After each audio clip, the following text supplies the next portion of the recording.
நீண்ட நாள்களுக்கு பிறகான உங்களோட ஒரு சந்திப்பு. தமிழ்நாட்டினுடைய மிக முக்கிய பிரச்சனையை கையில் கொண்டு வந்திருக்கேன். பொதுமக்கள்கிட்ட இருந்து வந்த இந்த மிக முக்கிய கடிதம், இதில் என்ன சொல்லப்பட்டிருக்கு அப்படிங்கிறத இந்த காணொலியின் வாயிலாக பார்க்க இருக்கிறோம்.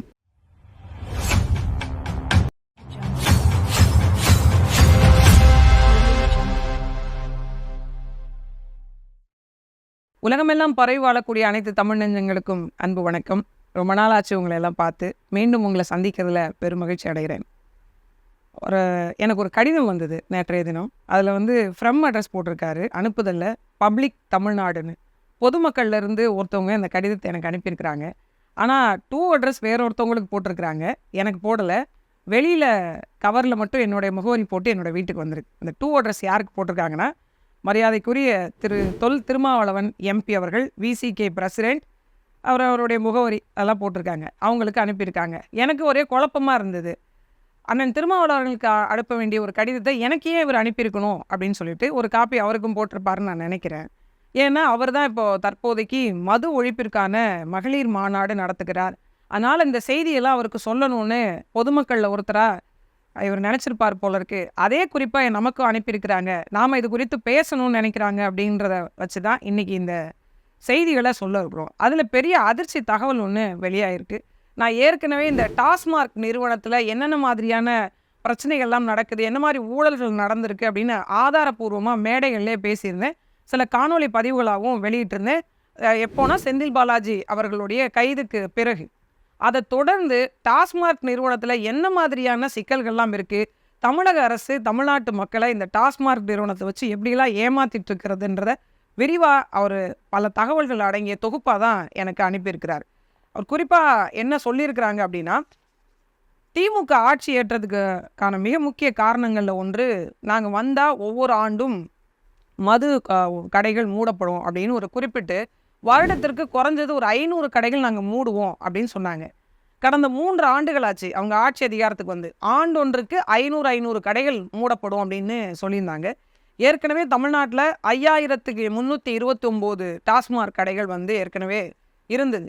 அதில் நாங்கள் 500 கடைகளை முதல் ஆண்டு நாங்கள் மூடுவோம் அப்படின்னு பல்வேறு கோரிக்கைகளுக்கு நடுவில் மூடினாங்க. பிறகு 4829 கடைகள் தமிழ்நாட்டில் தற்போதைக்கு இருக்குது. ஆனால் 3 ஆண்டுகளுக்கும் 1500 கடைகள் மூடப்பட்டிருக்கணும். ஆனால் ஒரே ஒரு 500 கடைகள் மூடப்பட்டிருக்கு. சரி, ஒருவேளை 3 ஆண்டில் 2 ஆண்டு நிறைவேற்ற முடியலனாலும் குறைஞ்சபட்சம் ஓராண்டிலையாவது 500 கடைகளை மூடிட்டாங்களே அப்படின்னு திராவிட முன்னேற்ற கழகம் பல இடங்களில் அவங்க பெருமையை பறைசாற்றிக்கிட்டே இருக்காங்க. நம்ம கூட சில நேரங்களில் நினச்சோம், பரவாயில்லையே 500 கடையை மூடிட்டாங்களே அப்படின்னு. ஆனால் இப்படிலாம் ஒரு தில்லாலங்கடியெல்லாம் நம்ம பார்த்துருக்கவே மாட்டோம். கற்பனைக்கு எட்டாத விஷயங்களாக இந்த 500 கடையை மூடிட்டு இந்த திராவிட முன்னேற்ற கழகம் அதுக்கு மாறாக என்ன ஏற்பாடை செஞ்சுருக்கு அப்படிங்கிறத ஆர்டிஐ தகவல் மூலமாக பெற்று அதனுடைய தகவல் அடிப்படையில் தான் நமக்கு இந்த கடிதமே அவர் எழுதியிருக்கிறார். குறிப்பாக என்ன சொல்கிறாங்க அப்படின்னா, ஒவ்வொரு டாஸ்மார்க் நிறுவனத்துக்கு அந்த கடைகளுக்கு, மதுபான கடைகளுக்கு பக்கத்தில் பார் நடத்துகிறத நீங்கள் எல்லாருமே கேள்விப்பட்டிருப்பீங்க. அதாவது டாஸ்மார்க் நிறுவனம் நடத்தக்கூடிய பார்கள், அது இல்லாமல் தனியார் நடத்தக்கூடிய பார்கள்னு 2 வகையான பார் இருக்குது. அதில் குறிப்பாக ரீக்ரியேஷன் கிளப் அப்படின்னு சொல்லிட்டு பேரில் FL2 அப்படிங்கிற அந்த பேரில் தமிழக அரசு ஒரு 1000க்கும் மேற்பட்ட இந்த மாதிரியான மனமகிழ் மன்றங்கள், இந்த பார்களுக்கு தெரியாமல், யாருக்குமே தெரியாமல், மக்களுக்கு அறிவிக்காமல் ரொம்ப ரகசியமான முறையில் இவங்களுக்கான அனுமதி வழங்கப்பட்டிருக்குன்றது தான் பெரிய அதிர்ச்சி தகவல். 500 கடைகள் மூடப்பட்டிருக்கு அப்படின்னா குறைஞ்சபட்சம் 50 லட்சம் வாங்கிக்கிட்டு 50 லட்சத்தை வருமானம் வரக்கூடிய அளவிற்கான கடைகளை கரெக்டாக அதை சரிப்படுத்தி அந்த இடங்களில் இந்த மணமகிழ் மன்றங்களை, இந்த பார்களை உருவாக்கிது. இந்த பார்கள் என்ன வேலை செய்கிறாங்க அப்படின்னு கேட்டிங்கன்னா, டாஸ்மார்க்லேருந்து வரக்கூடிய மதுபானங்களை விற்கிறது மட்டும் இவங்களுக்கு வேலையானா இல்லை. வெளியிலேருந்து ஸ்பிரிட்டை வாங்கி, இப்போ புதுச்சேரி போன்ற மாநிலங்களில் குறைவாக மதுபானங்கள் விற்பனை ஆகுது இல்லையா, அங்கேருந்து வாங்கி எல்லாத்தையும் கலந்து ஒரு மிகப்பெரிய ஒரு வர்த்தகத்தை இந்த பார்களில் செய்துக்கிட்டு இருக்கிறாங்க அப்படின்ற தகவலையும் அவர் குறிப்பிட்டிருக்கிறார். இதில் மிக முக்கியமாக சொல்லணும் அப்படின்னா, 500 கடைகள் குறைச்சிருக்காங்க அப்படின்னா இந்த மாதிரியான 500 பார்களும் குறைக்கப்பட்டிருக்கணும். ஆனால் புதிதாக பார்களுக்கு அனுமதியும் வழங்கப்பட்டிருக்கு. தற்போதைக்கு கூட ஒரு 100 பார்களுக்கான அனுமதி வழங்க வேண்டியதற்கான விண்ணப்பம் அந்த மேடையில் யார் அந்த சம்மந்தப்பட்ட துறை அதிகாரியோ அவங்க முன்னிலையிலையும் இருக்குது. அப்போ என்னவா இங்கே டாஸ்மார்க் கடைகளை மூடுற மாதிரி மூடிட்டு ஒரு சில இடங்கள்லாம் செஞ்சாங்க. முன்வாசலை மூடிட்டு 500 மீட்டருக்கு தூரமாக வைக்கணும், பொதுவெளி, அதாவது சாலைகள்லேருந்து, பிரதான சாலைகள்லேருந்து 500 மீட்டர் தாண்டி தான் வைக்கணும்னு சொன்னதுனால முன்வாசலை மூடிட்டு பின்வாசல் வழியாக விற்பனை நடந்ததையும் நீங்கள் பார்ப்பீங்க. நேற்று கூட சமூக வலைதளத்தில் ஒரு காணொலி வெளியில் வந்தது. 24 மணி நேரமும் டாஸ்மாக் கடையில் நேரடியாக விற்பனை ஒன்று, கள்ளத்தனமான விற்பனை பின்னாடி கேட்டு வழியாக போனீங்க அப்படின்னா 24 மணி நேரமும் நீங்கள் சரக்கை பெற்றுக்கொள்ளலாம் அப்படிங்கிறதுக்கான ஆதார காணொலியாகவும் நேற்று வந்து. இதெல்லாம் ஒரு இடம் 2 இடம்னு நினைக்காதீங்க. எல்லா இடங்களிலும் கிட்டத்தட்ட 90 விழுக்காடு கடைகளில் இது போன்று கள்ளத்தனமான இந்த மதுபான விற்பனையும் ஒரு பக்கம் நடந்து கொண்டு தான் இருக்குது. சரி, இந்த FL2 அந்த ரீக்ரியேஷன் கிளப்பெல்லாம் யார் நடத்துகிறாங்க அப்படின்னா, யாரெல்லாம் இந்த சாராய ஆலை உற்பத்தியில் ஈடுபட்டிருக்கிறாங்களோ பல திமுக பிரமுகர்கள், முன்னாடி இருந்த அதிமுகவில் இருந்த ஒரு சிலர், யாரெல்லாம் இந்த சாராயத்தை உற்பத்தி செய்கின்ற ஆலைகள் வச்சுருக்காங்களோ அவங்களுடைய நேரடி கட்டுப்பாட்டுக்குள்ளே அவங்களுக்கு கட்டுப்பட்ட ஆட்கள், பினாமின்னு சொல்லலாம், அந்த ஆட்கள் மூலமாக தான் இந்த ரீக்ரியேஷன் கிளப் என்று சொல்லக்கூடிய இந்த FL2 வகையான பார்கள் அனுமதி பெறப்பட்டு நடத்தப்பட்டு கொண்டிருக்கு. தமிழ்நாட்டில் இந்த சாராய விற்பனையின் மூலமாக மிகப்பெரிய ஒரு வருமானத்தை தமிழக அரசு எட்டி கொண்டிருக்கு அப்படின்னு தமிழக அரசு சொல்லி கொண்டிருக்கு. அதிலும் குறிப்பாக சமீபத்தில் நிறைய இடங்களில் மது விற்பனை குறைஞ்சிருச்சு அப்படின்னு அந்த டாஸ்மாக் ஊழியர்களை சஸ்பெண்ட் பண்ண செய்தியும் நாம் பார்த்தோம். ஒரு பக்கம் மது ஒழிப்பு, நாங்கள் கொஞ்சம் கொஞ்சமாக மது விற்கிறது வந்து முதலமைச்சருக்கே விருப்பம் இல்லைங்க அப்படின்னு மதுவிலக்குத்துறையினுடைய அமைச்சர் மரியாதைக்குரிய முத்துசாமி அவர்கள் பேசுகிறார். நாங்களும் கொஞ்சம் கொஞ்சமாக கடையை குறைக்கணும்னு தான் நினைக்கிறோம் அப்படின்னு மக்கள் மத்தியில் ஒரு முதல கண்ணீர் மாதிரி ஒரு விஷயத்தை வடிச்சிட்டு பின்னாடி போய் ஒரு மிகப்பெரிய ஒரு பிரம்மாண்ட வேலையை, பணத்தை பிடுங்குவதற்கான அந்த, அதாவது நேரடியாக அரசாங்கத்திற்கு கணக்கு கொடுக்காம தனிப்பட்ட கமிஷனாக வரக்கூடிய எல்லா வேலைகளையும் திராவிட முன்னேற்ற கழகத்தில் இருக்கக்கூடிய மிகப்பெரிய ஆளுமையிலாக இருக்கக்கூடியவர்கள் செஞ்சுருக்கிறாங்க அப்படிங்கிறதா இந்த ஆவணங்கள் மூலமாக தெரியும். சரி, தமிழ்நாட்டில் இந்த சரக்கு விற்பனையில் என்னெல்லாம் சொல்லப்பட்டிருக்கு அப்படின்னு கேட்டிங்கன்னா, குறிப்பாக வந்து ஒரு குவார்ட்டர் பாட்டில், அதாவது 180 மில்லி லிட்டர் அளவிற்கான ஒரு குவார்ட்டர் பாட்டில் எவ்வளவு ரூபாய்க்கு இந்த உற்பத்தி ஆலைகள்கிட்டருந்து வாங்கப்படுதுன்னு கேட்டிங்கன்னா அதிர்ந்துருவீங்க. 10 ரூபா 35 பைசாவுக்கு வாங்குறாங்க. டாஸ்மாக் நிறுவனம் ஒரு குவார்ட்டர் பாட்டில் வெறும் 10 ரூபா 35 பைசாவுக்கு வாங்கி MRP விலை 150 ரூபாய்க்கும் விற்பனை விலை 160 ரூபாய்க்கும் விற்பனை செய்யுது. கிட்டத்தட்ட 10 ரூபாய்க்கு வாங்குற ஒரு பொருளை 15 மடங்கு அதிகமாக வச்சு விற்பனை செய்து அதுக்கு பிறகு அதில் ஒரு 10 ரூபா அந்த பாட்டிலை விற்கக்கூடிய அந்த கடைகள் மூலமாக கூடுதல் கட்டணமாக, இடையில கூட சரக்கினுடைய விலை அதிகமானதை நீங்கள் கேள்விப்பட்டிருக்கீங்க, கூடுதல் கட்டணமாக ஒரு 10 ரூபா வச்சு 160 ரூபாய்க்கு இன்றைக்கி வெளியில் வாங்கி குடிக்கக்கூடியவர்களுக்கு வெளியில் 160 ரூபாய்க்கு விற்பனை ஆகும். டாஸ்மாக் நிறுவனம் இப்படிப்பட்ட ஒரு லாபத்தை சந்திச்சிருக்குமே அப்படின்னு உங்கள் எல்லாருக்கும் தோணும். ஏன்னா ஒவ்வொரு ஆண்டும் இவங்க சொல்லிட்டு இருக்கிறாங்க. முதல்ல எந்தெந்த வருஷத்தில் எவ்வளோ லாபம் வந்ததுன்னு பார்த்தீங்க அப்படின்னா 2020-21 ஆண்டில் 39,760 கோடி இதன் மூலமாக அரசுக்கு வருமானம் அப்படின்னு சொல்லியிருக்காங்க. 21-22 ஆண்டில் 42,421 கோடி ரூபாய் வருமானம் அப்படின்னு சொல்லியிருக்காங்க. 2023 ஆண்டு 24 முழுமையடையாததுனால 23 ஆண்டுக்கு 44,098 கோடி ரூபாய் வருமானம் கிடைச்சிருக்கு அப்படின்னு தகவல் வெளியாயிருக்கு. இதில் 2024-25 டார்கெட் அப்படின்னு பார்த்தீங்கன்னா 50,000 கோடி ரூபாயாக நாங்கள் உயர்த்துவோம் அப்படிங்கிறதா இவங்களுடைய டார்கெட் அப்படின்னு வச்சுருக்காங்க. இதில் எப்படிங்க டாஸ்மாக் நிறுவனம் நஷ்டத்தில் போகும் அப்படின்ற ஒரு கேள்வி இருக்குது. இன்னும் பல பேருக்கு டாஸ்மாக் நிறுவனம் நஷ்டத்தில் போகுதா அப்படின்ற அதிர்ச்சியும் இருக்குது. உண்மையில் சொல்லப்போனால் 3-4 ஆண்டு காலமாக டாஸ்மாக் நிறுவனம் நஷ்டத்தில் இயங்கி கொண்டிருக்கு. இதுதான் யதார்த்த உண்மை.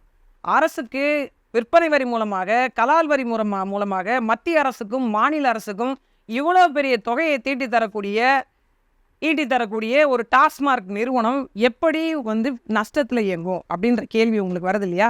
நமக்கும் வருது. உண்மையிலேயே எப்படி வருது அப்படின்னா, இந்த மொத்தமாகவே இந்த டாஸ்மாக் நிறுவனம் 10 ரூபா 35 காசுக்கு வாங்கி 160 ரூபா 150 ரூபாய்க்கு விற்பனை செய்தாலும் கூட இந்த டாஸ்மாக் நிறுவனத்துக்கு கிடைக்கக்கூடிய தொகை எவ்வளோ தெரியுமா? ஒரு பாட்டிலுக்கு 1 ரூபா, 1 ரூபாய் தான். அதிர்ச்சியாக இருக்குல்ல? நமக்கும் பேரதிர்ச்சியாக இருக்கு. 1 ரூபாய் காசை வாங்கி தான் அவங்களுக்கான ஊழியர்களுக்கான சம்பளம், வாகனத்திற்கான கடைகளுக்கான வாடகை, வாகனத்திற்கான வாடகைன்னு எல்லாவற்றையும் சரி செய்ததுனால தான் அவங்களுக்கு பல கோடி ரூபாய் நஷ்டமாக இருக்குது. இப்போ அந்த நஷ்டத்தை எப்படி ஈடுகட்டுறது அப்படின்னு டாஸ்மாக் நிறுவனம் திணறிக்கிட்டு இருக்கு.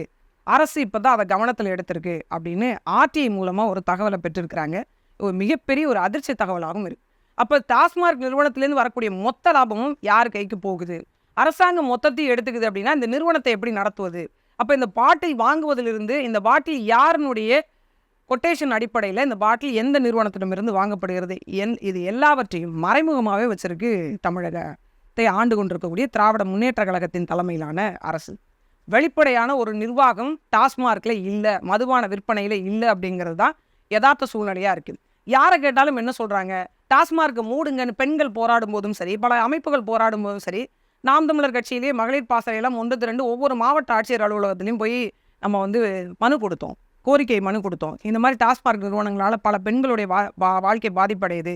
குழந்தைகளுடைய ஒரு பெண் பிள்ளை தன்னோட தகப்பனார் குடிச்சிட்டு வந்து பிரச்சனை பண்ணுறாருன்னு கடிதம் எழுதி வச்சுட்டு இறந்து போனதை நீங்கள் பார்த்துருப்பீங்க.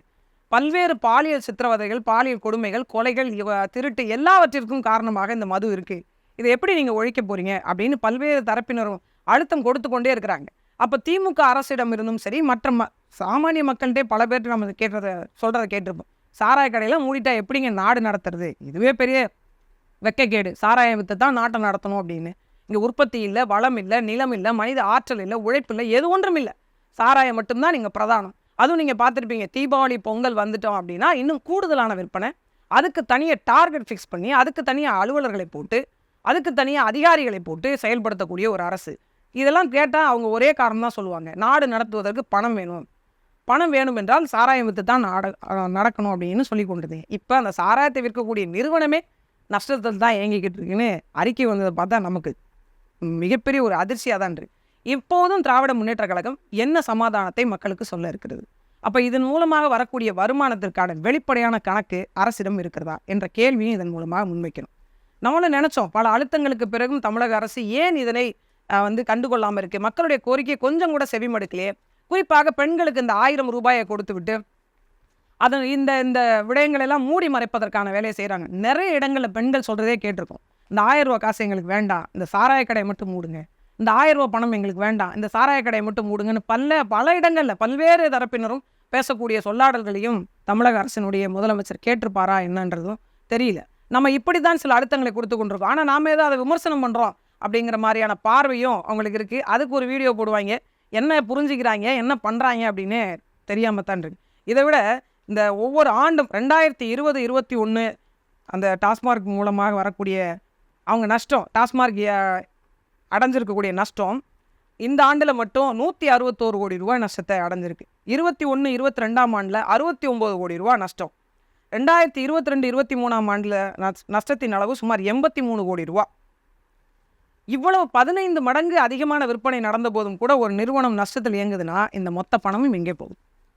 வெறும் 500 கடையை மூடுறோன்ற பேரில் 500 கடையை மட்டும் மூடிட்டு 1000 சொச்சம் பார்களை திறந்து வச்சு கடைகள் மூடப்பட்டதாக கணக்கு காண்பித்த மாதிரி ஒத்தைக்கு இரட்டையாக மக்களுடைய நலத்தையும் அவர்களுடைய பணத்தையும் பிடுங்குவதற்கான வேலையை திமுக மிக தெளிவாக திட்டமிட்டு நகர்த்திரு. அதுக்கான ஒட்டுமொத்த தகவலையும் அவர் எனக்கும் அனுப்பியிருக்கிறார், மரியாதைக்குரிய அண்ணன் திருமாவளவன் அவர்களுக்கும் அனுப்பியிருக்கிறார். அவர் மது ஒழிப்பு மாநாட்டில் இந்த தகவல்கள் எல்லாம் சொல்லுவார் அப்படின்னு அவரை போன்று நானும் நம்புகிறேன். இதற்கு தமிழக அரசு என்ன முடிவெடுக்க போகுது? ஒட்டுமொத்தமாக தமிழ்நாட்டு பெண்கள் என்ன முடிவெடுக்க போகிறீங்க? இருக்கக்கூடிய வளர்ற தலைமுறை பிள்ளைகளை வச்சிருக்கக்கூடிய பெற்றோர்கள் என்ன முடிவெடுக்க போகிறீங்க? இதெல்லாம் கடந்து கொண்டு சகித்து கொண்டு போக போகிறீங்களா?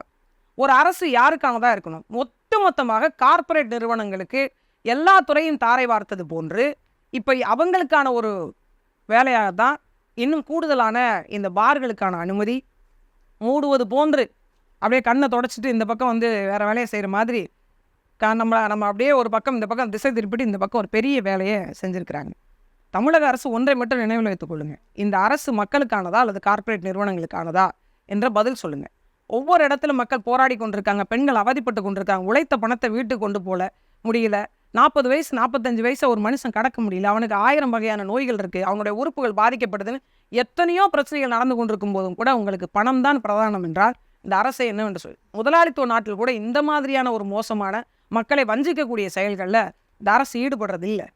ஆனால் நீங்கள் தொடர்ந்து இந்த போன்ற வேலையை செய்கிறீங்க. நீங்கள் இந்த மாதிரிலாம் செஞ்சால் யாருக்கும் தெரியாதுன்னு நினைக்கிறீங்க.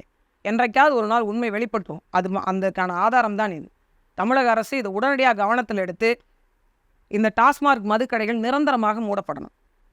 எல்லாரும் நீங்கள் கிட்டத்தட்ட உங்களுடைய தந்தையார் காலத்துக்கு முந்தைய காலத்திலிருந்து, மரியாதைக்குரிய அண்ணா அவர்களுடைய காலத்திலிருந்து இந்த மதுவிலக்கு அப்படிங்கிற ஒரு சொல்லாடல் இருந்து கொண்டே இருக்கு. ஆனால் இது வரைக்கும் அது சொல்லாடலாக மட்டும்தான் இருக்கு. சாராயம் இல்லாத தமிழ்நாட்டை பார்க்கவே முடியாதா? உண்மையிலேயே நீங்கள் திராவிட மாடல் என்று பேசுகிறீங்க அப்படின்னா, மற்ற மாநிலத்துக்கு நீங்கள் எடுத்துக்காட்டாக இருப்பீங்க அப்படின்னா இந்த மது ஒழிப்பல்ல நீங்கள் அமல்படுத்தி இருக்கணும். அதை செய்யாமல் இதில் வர்ற காசு, இதில் வர்ற கமிஷன், இதை வச்சு தான் உங்கள் தலைமுறை வாழ வேண்டும் என்றால் உங்களை எல்லாம் என்ன சொல்கிறது அப்படின்னு தெரியல. ஒட்டுமொத்த தமிழக மக்கள் தான் வரக்கூடிய தேர்தலில் இதற்கு சரியான தீர்வு காணணும். நன்றி, வணக்கம்.